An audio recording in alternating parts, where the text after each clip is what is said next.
भारत के पड़ोसी देश बांग्लादेश की स्थिति अभी भी अच्छी नहीं है। मीडिया रिपोर्ट्स की माने तो बांग्लादेश के कई इलाकों में अभी भी आगजनी और तोड़फोड़ की घटनाएं हो रही हैं। हालांकि सेना और सरकार वापस से बांग्लादेश में शांति बहाल करने का प्रयास कर रही है, लेकिन क्या आप जानते हैं कि बीते दिनों बांग्लादेश में प्रदर्शनकारियों पर गोली चलाने का आदेश किसने दिया था? सवाल ये है कि किसी भी देश में प्रदर्शनकारियों पर गोली चलाने का आदेश आखिर देता कौन है? बात करें बांग्लादेश की, तो बांग्लादेश की पूर्व प्रधानमंत्री शेख हसीना के प्रधानमंत्री पद से इस्तीफा देने और भारत आने के बाद नोबेल पुरस्कार से सम्मानित मोहम्मद यूनुस ने पीएम पद की शपथ ली। प्रधानमंत्री यूनुस के साथ साथ 16 और सहयोगियों ने भी शपथ ली, जिसमें 2 महिलाएं और 2 हिंदू भी शामिल हैं। हालांकि अभी भी बांग्लादेश में हिंसा पूरे तरीके से नहीं रुका है।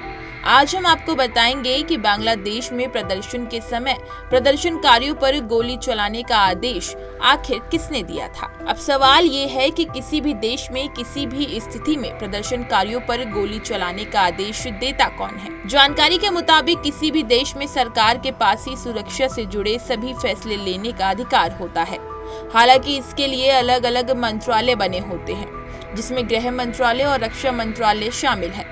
लेकिन किसी भी विशेष या आपात स्थिति में देश की सरकार उस पर फैसला लेती है, जिसके बाद संबंधित मंत्रालय और विभाग की तरफ से आदेश जारी किया जाता है। बांग्लादेश की स्थिति में भी यही माना जा रहा है कि सरकार की तरफ से ही फैसला लिया गया था।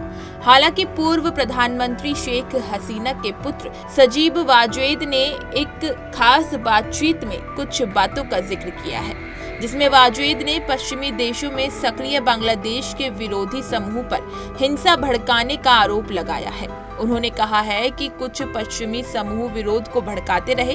प्रदर्शनकारी प्रधानमंत्री आवास पर मार्च कर रहे थे और मेरी मां देश नहीं छोड़ना चाहती थी। मैंने उनसे बात की और उन्हें देश छोड़ने के लिए आश्वस्त किया था, क्योंकि अगर वो ऐसा नहीं करती तो प्रदर्शनकारी उन्हें मार डालते।